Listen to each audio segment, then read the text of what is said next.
Bonjour et bonsoir en fonction de l'endroit où vous vous trouvez actuellement. Une fois de plus, nous allons pénétrer dans les sphères de la connaissance interdite. Ici, je fais cette vidéo dont vous allez voir, vous pouvez voir le titre. Ça va toucher beaucoup de personnes, mais spécialement, je m'adresse à la communauté camerounaise et aussi les chrétiens de l'Afrique. Pourquoi? Parce que c'est plus les Noirs, c'est-à-dire la communauté noire, plus en Afrique, qui s'adonnent à fond dans le christianisme, dans les religions dites révélées. Donc, premièrement, l'humanité s'apprête à célébrer l'un des plus grands mensonges de l'histoire du monde, du visible. C'est sur la soi-disant naissance de Jésus-Christ, Jésus de Nazareth, peu importe le nom qu'on va lui donner, en fonction des religions, en fonction de la tribu. Notamment dit Yeshua, Yeshua, Amashia, Amashi, ainsi de suite. Mais toujours est-il que on va vous démontrer dans les Bibles actuelles classiques le mensonge qu'on vous étale constamment sur la soi-disant naissance de ce soi-disant sauveur, de ce Jésus qu'on vous raconte qui serait né le 25 décembre dans le mois d'hiver. Parce que quand on voit des fois les photos, certains vont vous montrer la neige ou l'enfant à côté de la neige, tandis que d'autres, ce n'est pas de la neige, c'était le soir, ainsi de suite. Euh, dans Jean 3,11, vous pouvez vérifier dans toutes sortes et formes de versions des Bibles actuelles classiques. Dans Jean 3,11, il est dit, nous disons ce que nous savons et l'on rend témoignage de ce qu'on a vu, donc de ce dont nous avons pénétré en profondeur. Et également, dans Proverbe 19,2, le manque de science n'est bon pour personne. Et dans Jérémie 33,3, demande-moi, je te relèverai des choses cachées, des choses que tu ne sais pas. Ici, vous savez qu'il y a beaucoup de personnes qui sont autoproclamées révérends, pasteur, bishop, maréchal, apôtre, diacre, prophétesse, inspiré, pour venir raconter des hérésies, tromper l'homme noir de l'un des plus gros mensonges issus des religions dites révélées. Et parmi ces gros mensonges, c'est sur la naissance de ce Jésus-Christ de Nazareth.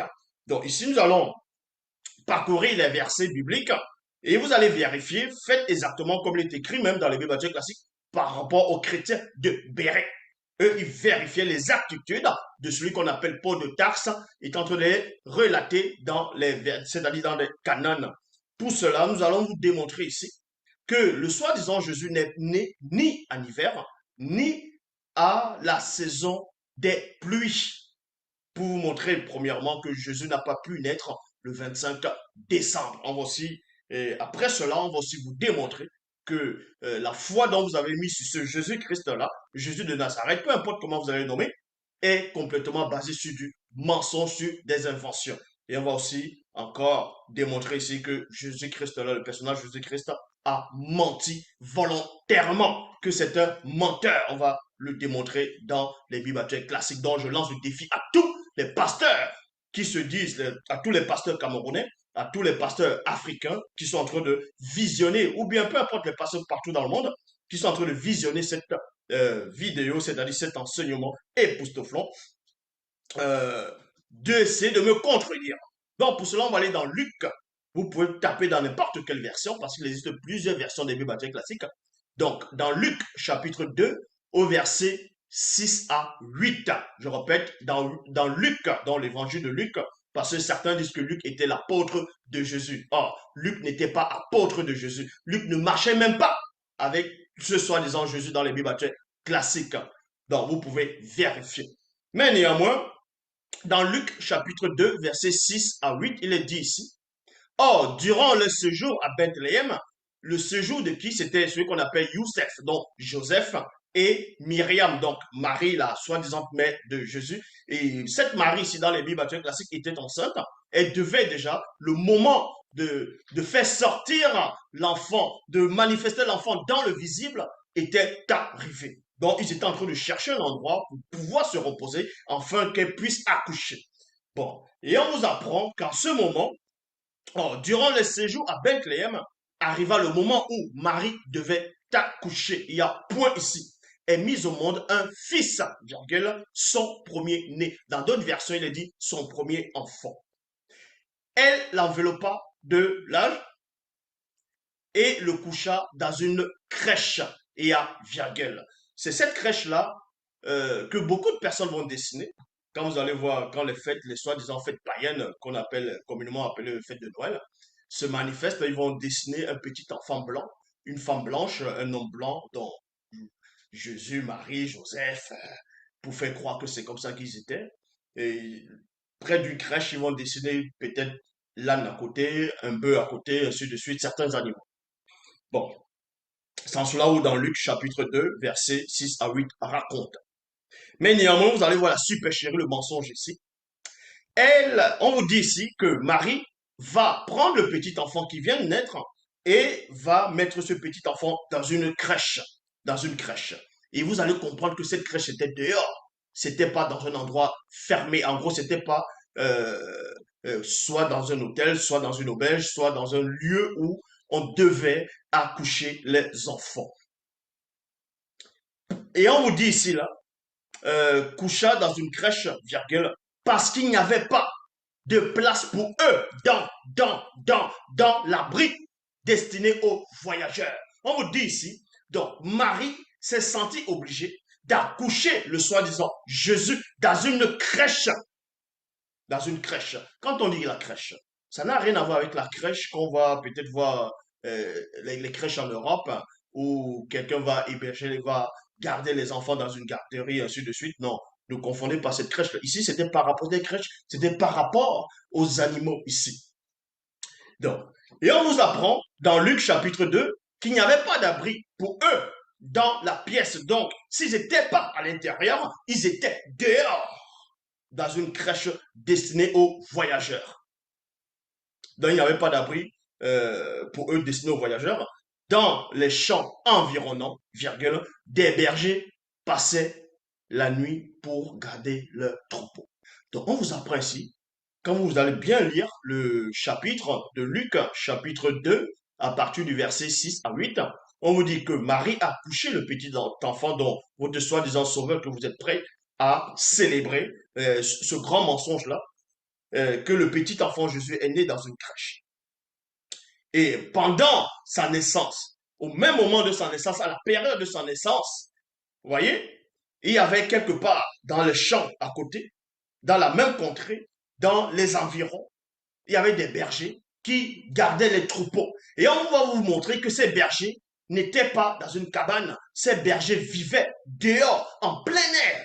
Vous voyez, le soir même où le soi-disant Jésus est né, donc ça ne pouvait pas être en hiver, premièrement. Pour cela, on va aller dans la traduction du Monde Nouveau. Il est dit ici, il y avait aussi dans ce même pays des bergers qui vivaient en plein air, et qui, virgule, la nuit passaient les veilles à surveiller le troupeau. Traduction Hugues, Outramar, il est dit ici, il y avait, virgule, dans cette contrée des bergers qui passaient la nuit en plein air et qui, virgule, non, passaient la nuit en plein air pour garder le troupeau. Donc vous appréciez que le jour, le soir, le moment, l'instant où le soi-disant Jésus, petit enfant Jésus, est né dans une crèche et la crèche était dehors, ça pouvait pas être ça pouvait pas être la saison pluvieuse. Premièrement, ça pouvait pas être la saison hivernale. C'était pas l'hiver. C'était pas en hiver. Il faisait chaud. Il faisait chaud parce qu'il y avait la chaleur le soir. La preuve, les bergers vivaient dehors en plein air. Ils dormaient dehors en plein air. Montre-moi quelque part, que ce soit en Europe ou en Amérique, où il y a les bergers qui vont dormir en plein air dans les champs, garder le troupeau en hiver. Je dis bien en hiver et non dans les cabanes. Vous voyez par là que la notion du 25 décembre, c'est-à-dire que le Christ serait né en hiver, est complètement faux. Maintenant, on va voir l'hiver. En quel moment l'hiver se manifeste dans les Bibles classiques par rapport au temps biblique? Où est-ce qu'on va placer l'hiver? Est-ce que l'hiver c'est en décembre? L'hiver c'est pas en décembre dans les Écritures. C'est à partir du neuvième mois. Le neuvième mois actuel c'est en septembre. Donc, premièrement, on va aller dans Esdras, le livre d'Esdras. Esdras, chapitre 10 au verset 9. Donc, je répète, Esdras, chapitre 10 au verset 9, il est dit ici, tous les hommes de Juda et de Benjamin se rassemblèrent donc à Jérusalem dans les 3 jours. Il y a point. C'était le 20e, c'était le 20e jour du 9e mois. Du 9e mois. Point. Tout le peuple s'installa sur la place de la maison de Dieu, tremblant à la fois à cause de la situation et en raison de la pluie. Donc, vous dit ici que le 9e mois, c'était la saison des pluies. Et dans d'autres versions, on va vous montrer aussi, dans un autre passage, dans un autre livre, que toujours le 9e mois, c'était aussi la saison hivernale. Donc, c'était la saison des grands froids et en même temps des grandes pluies. Or, Jésus n'est pas né, selon les Bibles classiques dans Luc, chapitre 2, Jésus n'est pas né quand il pleuvait, puisque c'était l'enfant, c'est-à-dire on l'a couché, c'était à la crèche, donc c'était dehors. Il y avait des bergers qui dormaient en plein air. Les bergers ne vont pas dormir en plein air, il se met à pleuvoir, la saison pluvieuse, les orages commencent à tomber sur eux, bien il fait vraiment froid, ils ne vont pas dormir dehors. Donc déjà la théorie qui veut que Jésus soit né le 25 décembre est faux. Donc tous les chrétiens qui sont au Cameroun, en Afrique, ou bien tout simplement partout dans le monde, tous ces faux pasteurs qui vont célébrer les fêtes, les fausses fêtes, qui vont dire non, Jésus est né le 25 décembre, voici, ils vont faire les veillées de la nuit, ils vont faire les nuits de prière, vous êtes tout simplement des menteurs, des pauvres arrivistes, des hypocrites. Donc, ici, comme j'ai dit dans Esdras, chapitre 10, au verset 9, tous les hommes de Juda et de Benjamin se rassemblaient donc à Jérusalem dans les 3 jours. C'était le 20e jour du 9e mois. Tout le peuple s'installa sur la place de la maison de Dieu, virgule, tremblant à la fois à cause de la situation et en raison de la pluie.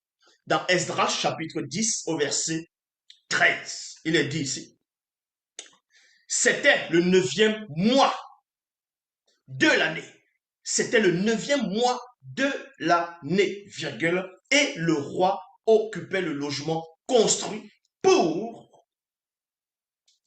Donc, là, oui, là c'est... On va plutôt repartir dans Esdras chapitre 10 au verset 13. Mais le peuple est nombreux et c'est la saison des pluies. Et c'est la saison des pluies. Donc dans Esdras chapitre 10 au verset 9, on vous apprend premièrement que le peuple était dehors. Donc le peuple est venu. C'est-à-dire il y avait un gros litige qu'il fallait qu'il régler ce litige-là. De il était en train de pleuvoir. Et dans le verset 13 d'Esdras 10, on vous apprend que c'était la saison des pluies.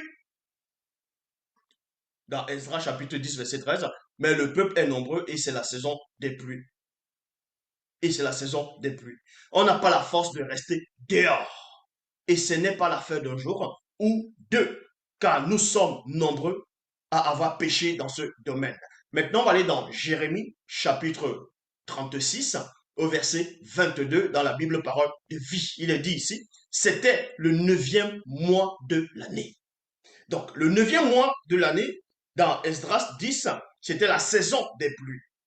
Tandis que dans Jérémie, chapitre 36, au verset 22, on vous dit le 9e mois de l'année, virgule, et le roi occupait le logement construit pour la saison froide. Pour la saison froide. Pour la saison froide. Dans d'autres versions, il est dit, c'était la maison d'hiver. La saison pour la saison hivernale, donc c'était le mois, c'était sa maison où, quand il y avait l'hiver, il allait dans cette maison-là, dans ce logement.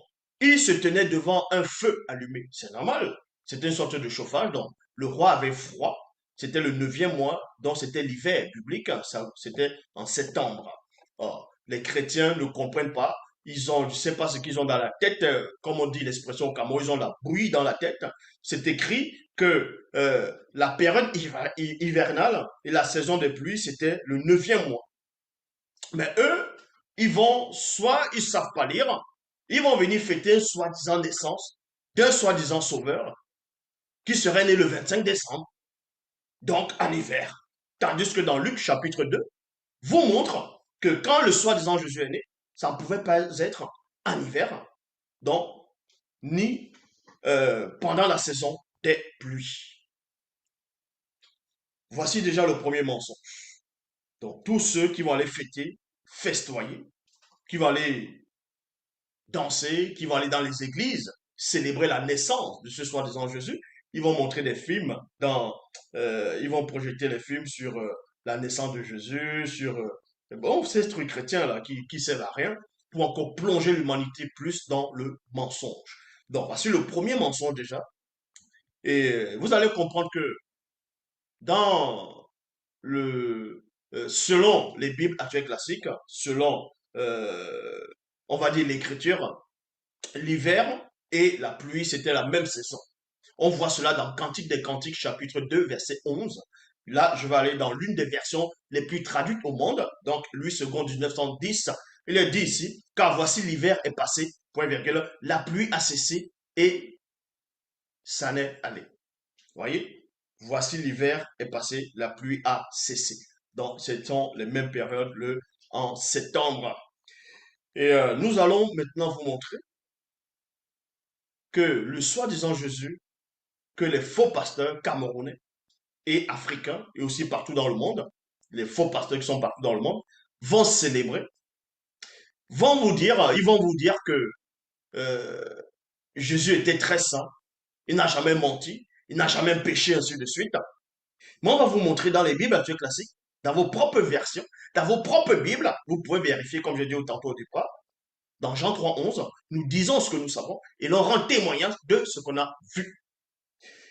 Et dans Luc, on va vous montrer que Jésus, c'est un menteur. Jésus ment. Oui, toi qui me regardes, ça peut te choquer, tu vas dire c'est un blasphème, que repens-toi, ainsi de suite. Mais vérifie d'abord les versions ou les versets que je vais donner. Et en cela, tu vas méditer sur cela et tu verras que ta foi, elle est basée sur du mensonge. Donc, Jésus, tout ça là, c'est du business. Dans Luc chapitre 24 au verset 28, Bible de la liturgie les dit ici, donc je répète dans Luc 24 verset 28, dans Bible de la liturgie les dit ici, quand il s'approchait du village, où il se rendait, virgule. Donc, je vais d'abord vous expliquer le contexte parce que il faut pas juste prendre un verset comme ça pour dire tiens, il y a eu un mensonge ici. Donc, c'est à la période où le soi-disant Jésus aurait ressuscité. À un moment donné, il a ressuscité. Et quand il, il y avait deux disciples qui étaient sur un chemin dont on appelle le chemin d'Emmaüs, ils étaient en train de s'entretenir des événements, des choses qui s'étaient récemment produites. Et Jésus, après sa résurrection, à un moment donné sur le chemin de Maïs, va venir vers eux, mais ils n'ont pas reconnu ce soi-disant Jésus dans les Bibles classiques. Donc ils étaient en train de parler et Jésus les demande à ces deux disciples qui étaient entrés d'aller dans un autre lieu pour rencontrer les autres apôtres. Donc Jésus leur dit, mais vous êtes en train de parler de quoi? Pourquoi vous êtes comme ça? Ils lui disent, mais est-ce toi le seul qui séjourne ici, là, en gros, qui n'est pas informé de ce qui s'est passé de ce Jésus, ainsi de suite?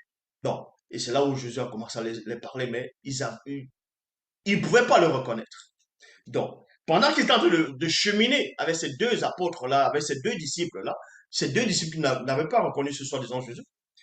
Bon, au moment où les apôtres devaient arriver à l'endroit où ils devaient, on va dire, arriver, Jésus, voici ce qui est écrit sur ce Jésus-là. Jésus va mentir avec ses gestes, avec les gestes. Dans Luc chapitre 24, verset 28, il est dit ici, la Bible de la liturgie, quand ils s'approchèrent du village où ils se rendaient, virgule, Jésus fit semblant d'aller loin, d'aller plus loin. Il y a point ici. Jésus fit semblant d'aller plus loin. Donc, votre soi-disant Dieu, dont vous dites que Jésus est Dieu le Père, votre soi-disant Dieu fait chair, a fait semblant. Et vous pouvez taper définition de semblant. Vous n'avez pas besoin d'avoir le bac plus 20, de sortir de Saint-Cyr, de sortir de la Sorbonne, d'Harvard, pour savoir, pour comprendre ce qui veut dire faire semblant. Faire semblant, c'est quoi? C'est d'adopter une attitude de vouloir tromper, de mentir. Donc, vous dit ici, dans Luc 24, 28, que quand il s'approchait du village, parce qu'ils étaient en train d'aller dans un village, rencontrer les autres, voir les autres apôtres, où ils se rendaient, Jésus fit semblant.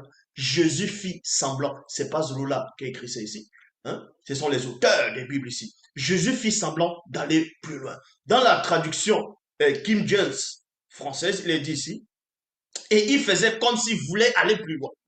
Donc, c'est un trompeur. Jésus, c'est un menteur. Il ment par ses gestes. C'est exactement comme si vous êtes peut-être là, vous êtes là au Cameroun, vous êtes en route, un policier vient vous interpeller, il vous demande de vous présenter, de vous identifier. Donc, il demande de lui présenter vos pièces d'identité. Et vous savez en vous-même que vous n'êtes pas sorti avec votre pièce d'identité, vous avez laissé votre pièce d'identité chez vous, vous mettez néanmoins la main dans la poche pour essayer de chercher la pièce d'identité. Donc, vous êtes en train d'adopter une attitude de mentir, de faire semblant. Là, vous faites semblant que votre pièce d'identité est dans la poche et vous êtes en train de chercher pour perdre le temps, pour voir la réaction de ce policier. C'est exactement ce que Jésus a fait parce que c'est un menteur. Jésus fait semblant. Et c'est pas fini. Dans Bible en français courant, il est dit ici, Jésus fit comme s'il voulait poursuivre sa route. Et maintenant, vous allez voir, il y a des attardés mentaux, des mongols, des pauvres arrivistes qui vont dire oui, mais il y a d'autres versions qui disent qui fait mine d'aller plus loin. Ils vont dire oui, mais mine, ça ne veut pas dire semblant. Si vous ne connaissez pas le français, vous restez tranquille. Est-ce que vous comprenez? Est-ce que vous comprenez? Si vous ne maîtrisez pas la langue, si vous ne connaissez pas, même lire, vous pouvez retourner à l'école, on va vous apprendre à lire. C'est tout simplement, et vous allez comprendre que Jésus a fait semblant, donc Jésus a adopté une attitude de mentir. Maintenant, les gens diront que oui, mais c'est quelqu'un qui a écrit que Jésus a fait cela, mais que c'est pas sorti de la bouche que Jésus a menti, de sa propre bouche. On va néanmoins vous montrer le verset biblique, toujours, dans les Bibles classiques, où Jésus aurait menti plusieurs fois, volontairement. On va aller dans Jean chapitre 3, verset 13. Donc, dans Jean 3, 13, il est dit ici. En ce moment, on vous dit que Jésus est en train d'avoir une conversation durant la nuit. Oui, c'était durant la nuit avec l'un des docteurs de la loi, connu sous le nom de Nicodème, Nicodemos, dans les versions classiques. Donc, pendant qu'il est en train de converser avec Nicodème, il dit à Nicodème, dans Jean 3, 13, personne n'est monté au ciel. Donc, il y a virgule ici.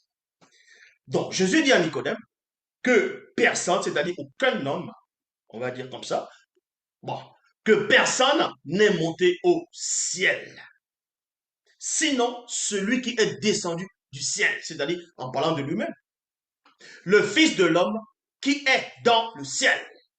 Là, c'est un gros mensonge, non seulement de la part de Jésus, parce que Jésus dit que personne n'est jamais monté au ciel, à part lui-même qui est descendu du ciel. Donc, il descend du ciel en tant que qui? Non pas en tant que fils de Dieu, non pas en tant que Dieu, non pas en tant que l'éternel Yahvé, Adonai, Jéhovah, Elohim, ce démon, mais en tant que fils de l'homme. Et vous voyez qu'il y a une grosse contradiction, il y a une hérésie, il y a une anomalie ici, dans Jean 3, 13, qu'on va vous expliquer. Donc, premièrement, Jésus dit, je répète, que personne n'est monté au ciel. Ça, c'est faux. On va vous montrer des personnages qui ont, entre guillemets, selon les Bibles classiques, marché avec Dieu et que Dieu lui-même les a enlevés pour venir au ciel auprès de lui, selon les Bibles classiques. Mais néanmoins, dans Jean 3,13, c'est le verset qui nous intéresse ici. Personne n'est monté au ciel. Ça, c'est faux. Si ce n'est celui qui est descendu du ciel. Qui est descendu du ciel? Il dit, si ce n'est celui qui est descendu du ciel. Donc, ceux qui pensent avoir un doctorat, qui ont fait des études, ils disent qu'ils ont reçu des ministères, que Dieu a envoyé un ange pour les donner les ministères, Dieu les a bénis, Dieu les a consacrés pour les donner les ministères. Dites alors à votre Dieu de vous apprendre à lire, de vous apprendre à comprendre les mots, le grammaire, les grammaires. C'est tellement simple. Même un enfant du CP peut comprendre ce verset-là, que ce verset n'a pas de sens, n'a pas de substance spirituelle. Pourquoi? Personne n'est monté au ciel, virgule, si ce n'est. Si ce n'est, ça veut dire quoi? En gros, ça veut dire, sauf celui qui est descendu du ciel. Mais qui est descendu du ciel alors? Le Fils de l'homme qui est dans le ciel. Ça ne peut pas être possible. Puisque le premier homme a été créé sur la terre. Selon les Bibles classiques, le premier homme a été créé sur la terre. Et Jésus est descendu du ciel en tant que qui? En tant que Dieu? En tant que Fils de l'homme? Parce que si Jésus était déjà en tant que Fils de l'homme dans le ciel, le premier homme n'allait pas être créé dans le ciel. Ou admettons alors que Dieu c'est un homme. Parce que dans les Bibles actuelles classiques, dans Philippiens 2, 5 à 9, il est dit, ayez en vous les sentiments qui étaient en Jésus-Christ, sur lequel existe en forme de Dieu, qui n'a point regardé comme il peut arracher d'être égal à Dieu, mais c'est dépouillé lui-même, prenant forme de serviteur en devenant semblable aux hommes, ayant paru comme un simple homme. C'est humilié lui-même, se rendant obéissant jusqu'à la mort, et même jusqu'à la mort de la croix. C'est pourquoi aussi Dieu l'a souverainement élevé. Bon, ça c'est dans les hérésies des Bibles actuelles classiques. Mais bon, Jésus ne pouvait pas descendre du ciel en tant que fils de l'homme. Parce que quand on dit fils de l'homme, ça veut dire que tu es l'enfant de l'homme. Donc l'homme est supérieur à toi parce que tu es un enfant. Et le premier homme, c'était, selon les Bibles classiques, c'était celui qu'on a créé dans le livre de la Genèse, dont on va l'appeler Adam. Et maintenant, où Jésus aura aussi menti volontairement, il dit, personne n'est monté au ciel. Tandis que quand vous lisez dans le livre des Hébreux, le livre de l'Hébreu, donc des Hébreux, certains disent que c'est Paul de Tarse qui écrit les Hébreux, d'autres ne connaissent pas les auteurs. L'auteur du livre de l'Hébreu. Mais, toujours est-il qu'il est dit dans Hébreux chapitre 11, verset 5, Enoch a cru en Dieu, alors il a été enlevé dans les cieux. Pour ne pas connaître la mort, on ne pouvait plus le retrouver parce que Dieu l'avait enlevé auprès de lui. Dieu l'avait enlevé auprès de lui. Donc, Dieu l'avait enlevé auprès de lui, il y a un point ici. Les livres saints disent, Enoch a été enlevé, Enoch est mort. Les livres saints disent, Enoch a été enlevé, et non, Enoch est mort. Mais ils disent encore, deux points, avant d'être enlevé, Enoch plaisait à Dieu. Bible de l'épée, par la foi, virgule, Enoch fut transporté au ciel pour qu'il ne vit point la mort. Donc Enoch n'est pas mort, il était enlevé, il est monté au ciel. Et on vous dit, des siècles après, un soi-disant personnage inventé, connu sous la personne de Jésus de Nazareth, basé sur le Césarée de Borgia et aussi sur d'autres religions dites révélées et encore même sur l'histoire même du peuple noir. On vous dit que Jésus vient, il s'adresse à un personnage aussi connu sous le nom de Nicodème. Il dit, personne n'est monté au ciel. Donc, si tu as lu, toi, docteur de la loi, que quelqu'un était monté au ciel, avant que moi, fils de l'homme, soi-disant, j'arrive, c'est un mensonge. Mais c'est Jésus qui ment.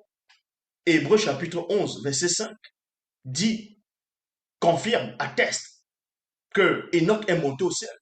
Enoch n'était pas le seul qui était enlevé.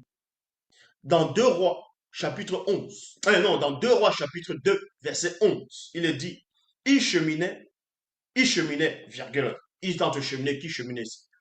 Il y avait deux prophètes, on va dire comme ça. Il y avait un prophète majeur et un prophète qui était le bras droit de l'autre. Donc c'était Élie, le Tishbite, et Élisée. Et ce moment, ce jour, cet instant, cette période, à ce moment-là, Élie devait enlever. Et beaucoup de prophètes étaient informés de cela. Élisée aussi savait. Donc c'est en cela où on vous dit ici dans 2 Rois chapitre 2, verset 11, ils cheminaient, s'entretenaient ainsi, lorsque tout à coup, un char de feu avec des chevaux de feu les sépara plutôt l'un de l'autre dans un tourbillon, virgule, Élie monta au ciel. On n'a pas dit ici que Élie est mort et après il a transfiguré, il a été transformé, il est monté. Non, Élie monta au ciel. Donc il y a déjà deux versets. Et selon les Bibles classiques, le témoignage de deux personnes. Donc, deux versets confirment qu'il y a bel et bien eu des hommes qui sont montés au ciel. Et Jésus vient mentir que personne n'est monté au ciel. Maintenant, les autres vont dire, ah non, quand il disait le ciel, c'était le ciel où Dieu se trouve. Ah non, Dieu, votre créateur se trouve dans le ciel, il est contenu dans sa propre création. Mais bravo. Et voici encore un autre mensonge de ce soi-disant Jésus. Dans Jean 8, 44, on va aller dans la Bible français courant, dans Jean 8, 44, il est dit ici, vous avez pour père le diable, et vous voulez faire ce que votre père désire, il y a un point ici, il a été meurtrier dès le commencement. Dès le commencement, on vous dit ici. Jésus dit ici que Satan a été un meurtrier dès le commencement. Il ne s'est jamais tenu dans la vérité. Donc, Jésus dit que Satan ne s'est jamais tenu dans la vérité. Il faut comprendre les mots, voir par-delà le voile. Ça veut dire quoi ici? Il ne s'est jamais tenu dans la vérité. Ça veut tout simplement dire Satan n'a jamais dit la vérité. C'est ce que ça veut dire. Que Satan n'a jamais dit la vérité à aucun moment. Voilà ce que je vous ai dit. Parce qu'il n'est pas de la vérité. Non, parce qu'il n'a pas de vérité en lui. Point. Mais il dit des mensonges. Il parle de la manière qui lui est naturelle parce qu'il est menteur et père du mensonge. Il y a point ici. On va aller dans Bible des peuples. Il est dit ici, vous appartenez à votre père, le diable, et vous cherchez à satisfaire les désirs de votre père. Il y a point ici. Depuis le commencement, il a été homicide. Deux points. C'est que la vérité n'était pas en lui et il ne s'est pas maintenu dans la vérité. Il y a point. Il est menteur et père du mensonge. Et le mensonge lui vient tout naturellement. Donc Jésus confirme ici que Satan n'a jamais dit la vérité à un moment donné. Depuis le commencement, Satan n'a jamais dit la vérité. Voilà comment Jésus ment encore. Voilà comment il ment. On va voir où Satan, entre guillemets, ou selon les Bibles classiques, où Satan aurait dit la vérité. On va aller on va premièrement dans Genèse, chapitre 3, au verset 5. Ici, on parle du serpent. Mais quand vous parcourez, même dans ce que eux vont nommer le Nouveau Testament, vous voyez que ce serpent-là faisait un avec Satan. Donc, c'était Satan qui a séduit Ève. C'est-à-dire, pas le serpent, c'était Satan qui parlait par ce serpent-là. Dans Genèse chapitre 3, verset 5, il est dit ici, Genèse 3, 5, mais Dieu sait, donc le serpent va s'adresser à Ève ici. Donc c'est Satan par le serpent qui s'adresse à Ève. Mais Dieu sait que le jour où vous en mangerez, vos yeux s'ouvriront et vous serez comme des dieux, virgule, connaissant le bien et le mal. Donc Satan par le serpent dit à Ève, il va initier Ève, va lui expliquer des choses en lui disant ceci, que Dieu là sait que le jour où vous en mangerez, donc toi et ton mari, Adam, selon les Bibles classiques, le jour où vous en mangerez, vos yeux s'ouvriront et vous serez comme des dieux. Dans deux versions, on dit, vous serez comme Dieu. Vous serez comme des dieux, connaissant le bien et le mal. Dans la traduction Abbé Crampon, il est dit, mais Dieu sait que le jour où vous en mangerez, vos yeux s'ouvriront et vous serez comme Dieu. Dans deux versions, c'est vous serez comme lui. Et il redoute cela. Donc vous serez comme Dieu, connaissant le bien et le mal. Là, Satan disait la vérité ici. Ah oui, les gens vont dire, ah oui, c'est Satan, il dit que Satan disait la vérité. Satan disait la vérité ici. Pourquoi? Parce que votre soi-disant Dieu, Yahvé, Adonai, Jéhovah, Elohim, l'Éternel, va confirmer les propos de Satan et va désapprouver les propos de Jésus. Dans Genèse chapitre 3, au verset 22, il est dit, l'Éternel Dieu dit, deux points, voici l'homme est devenu comme l'un de nous pour la connaissance du bien et du mal. Satan, il avait dit ça, non? C'est pas ce que Satan a dit. Satan avait dit la vérité, non? Satan a dit cette vérité-là, selon les Bibles classiques. Et votre Dieu, Yahvé Adonai, ce démon vient de confirmer ce que Satan avait dit. Et on va vous donner deux versets, un autre verset, pour montrer que, déjà, le Dieu de la Bible a désapprouvé Jésus. Parce que Jésus, c'est tout simplement une invention. Dans Psaume, chapitre 37, au verset 28, il est dit, maintenant dans d'autres versions, c'est pas le même verset. Mais ici, c'est dans Psaume 37, au verset 28, il est ici, car l'Éternel aime la droiture, il y a virgule, et il n'abandonne pas ses bien-aimés. On me dit que Yahvé, Jéhovah, Éternel, Yahweh, Elohim aime la droiture et il n'abandonne pas ses bien-aimés. C'est écrit. C'est pas moi qui ai écrit ici. C'est écrit dans Psaume 37 au verset 28. Or, tandis que dans Matthieu chapitre 27, là c'est écrit dans Psaume 37, 28. Maintenant dans Matthieu 27, 46, Bible de la liturgie le dit ici, vers la 9e heure, Jésus s'écria d'une voix forte.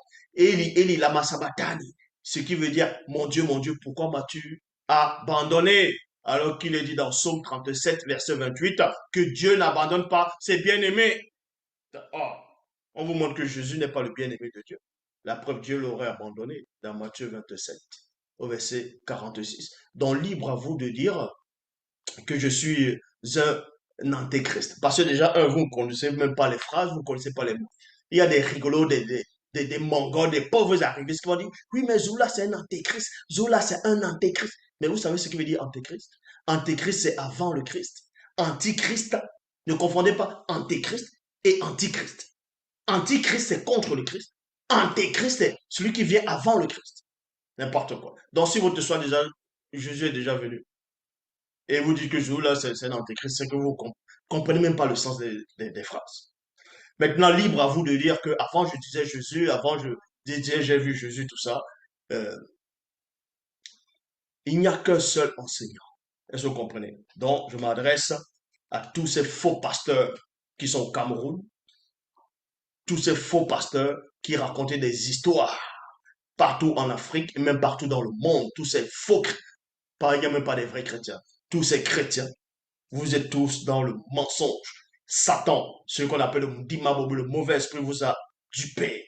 Jésus-Christ, c'est une invention. Jésus-Christ, en tout cas le personnage qu'on vous présente là, cet homme-là, César de Borgia avec les longs cheveux, comme c'est exactement pour cela que les églises catholiques, les prêtres là, ils couchent avec les enfants, parce que c'est le Saint-Esprit de Jésus qui pousse aux gens à faire cela. Maintenant, libre à vous de dire que je blasphème, ça c'est votre problème. Est-ce que vous comprenez? Donc, Jésus n'est pas né le 25 décembre. Il n'est pas né à la période hivernale ni à la saison pluvieuse. Je l'ai démontré ici. Les bergers étaient dehors, les bergers dormaient en plein air, hein. Donc, on va pas dormir en plein air à la saison pluvieuse. On va pas garder les troupeaux en plein hiver dehors, comme ça les met à l'abri quelque part. Vous êtes des Mongols, des attardés mentaux. Donc, il n'y a qu'un seul enseignant, c'est celui qui est en face de vous. Partagez-moi ce direct, partagez ce direct-là. Donc, à tous ceux qui se disent chrétiens au Cameroun, en Afrique, dans le monde, sortez de là, sortez de là. On vous a trompé, on vous a dupé, on vous a dupé. Jésus-Christ, toutes ces religions dites révélées qu'on a envoyées en Afrique, sortez de là. Même vos trucs de tradition, vos trucs des crânes là, tout ça, c'est du n'importe quoi. Sortez tous de là. Il n'y a qu'un seul enseignant, c'est celui qui est en face de vous. L'Oba s'est encore glorifié.